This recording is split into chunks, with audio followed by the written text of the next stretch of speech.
Graphic courtesy Senator Dan Sullivan. China and Russia are outmaneuvering the U.S., using aggressive actions that fall short of war, a group of generals and admirals have concluded. To counter them, the U.S. needs new ways to use its military without shooting, concludes a newly released report on the Quantico conclave. The U.S. military will need new legal authorities and new concepts of operation for all domains: land, sea, air, space, and cyberspace. From little green men in Crimea to fortified artificial islands in the South China Sea, from online meddling with U.S. elections to global information operations and to industrial-scale cyber-espionage, America's adversaries have found ways to achieve their objectives and undermine the West without triggering a U.S. military response, operating in what's come to be called the gray zone. No less a figure than Defense Secretary Jim Mattis took on the topic in his National Defense Strategy and in this morning's graduation address to the Naval Academy. General Joseph Dunford, chairman of the Joint Chiefs of Staff, and Defense Secretary Jim Mattis testified before Congress. Putin seeks to shatter NATO. He aims to diminish the appeal of the Western democratic model and attempts to undermine America's moral authority, ran Mattis's prepared text. His actions are designed not to challenge our arms, emphasis added, but to undercut and compromise our belief in our ideals. Likewise, the chairman of the Joint Chiefs, Gen. Joseph Dunford, has publicly warned that our adversaries don't abide by our doctrine, with its clear distinction between war and peace and its tidy phases of escalation. The American military operates in phases, with phase 0 being peace, officially, shaping the environment, and so on. Traditionally, actions other than war are just that to the U.S. and do not merit a military response, let alone a kinetic one. What adversaries are doing is competition with a military dimension short of a phase 3 or traditional conflict, he said as far back as 2016. Their employment of cyber, unconventional capability, space capabilities, and information operations go beyond what we would call phase O shaping. From SECDEF and chairman, down to the units in the field, there's great recognition of the gray zone problem, said Nate Frere, a researcher at the Army War College. Frere wasn't involved with the Quantico conference or writing the report, but I consulted him as a leading expert on the concept. Awareness has grown dramatically since just 2 years ago, Frere said, when he and his colleagues published a study on the gray zone called Outplayed, and Dunford was making his comments on competition. I do think that the U.S. military recognizes that dilemma, but I'm not sure they know how to respond to it yet, Frere told me. This idea that states like China and Russia are engaged in a persistent campaign to undermine U.S. and allied interests over time, employing methods that fall well short of conventional military conflict at the national level, we're still coming to grips with that. A Russian Su-24 buzzes the USS Cook in the Baltic Sea, April 12, 2016. Peer adversaries, competitors, don't want competitive activities to progress to war because they know the capability of U.S. forces in open conflict. Why would they go there when they are achieving strategic objectives by remaining in competition short of armed conflict? I covered the Quantico conference, but, like most attendees, I wasn't allowed in the special seminar reserved for generals and admirals.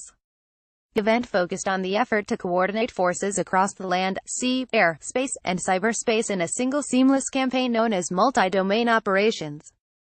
But the senior officers concluded that battle was too narrow a term, too focused on the tactical level of war during conflict alone, in the words of the report. The concept should be renamed multi-domain operations to better capture, throughout the competition continuum.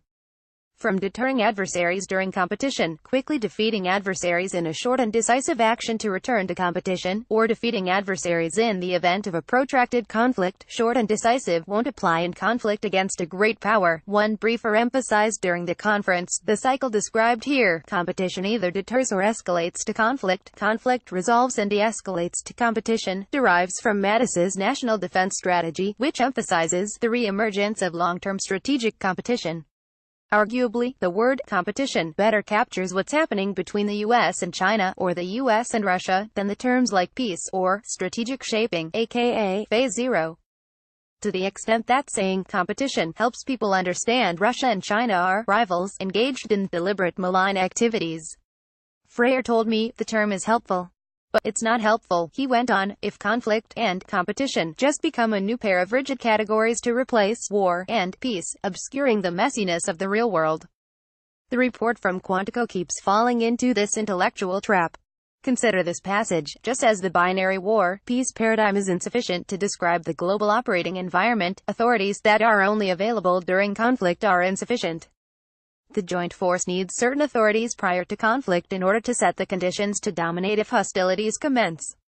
Yes, the first words of this passage acknowledge that war and peace are not a clear-cut either-or, but the rest of it talks about during conflict and prior to conflict, as if these are clearly distinct phases. We're stuck, Frere told me. We are still institutionally and culturally stuck in this five-phase model of operations.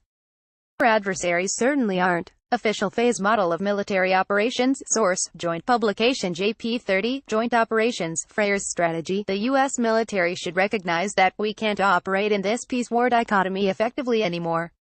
Frere said, we are actually in a persistent competition. That competition sometimes becomes more heated. It is sometimes becomes closer to cooperation, rather than distinct phases. He said, it's a sine wave. As tensions go up and down, you always have two goals in mind. You're trying to impose costs on the opponent and, at the same time, offer off-ramps to the opponent for de-escalation, Frere said. That's actually a pretty sophisticated approach.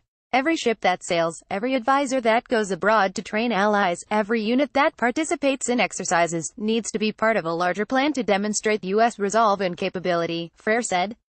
The ultimate goal isn't just to respond to what the Chinese and Russians are doing in the gray zone, he told me. It's to force them to respond to what we are doing in the gray.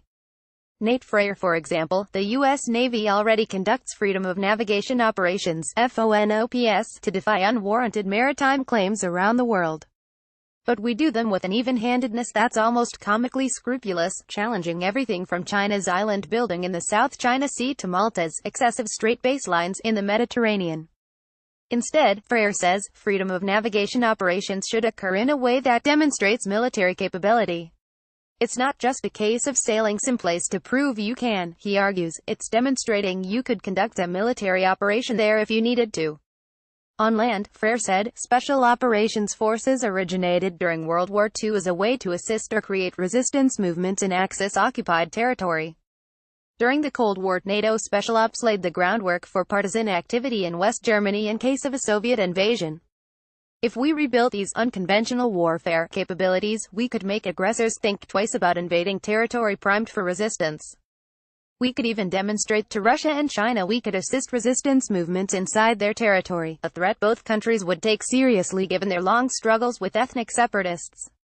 Actually conducting unconventional warfare on Russian or Chinese territory would escalate right out of the gray zone and into an act of war, Frere notes. He's just saying we should prove to them we could. Likewise, he doesn't think the U.S. should conduct Russian-style assassinations on foreign soil or engage in fake news propaganda. There are some places we are probably not willing to go, he told me, and that's a good thing.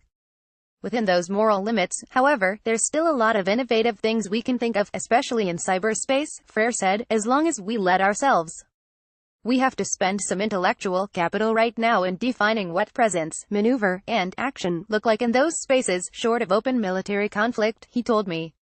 The United States has to become less rigid in its view of military operations.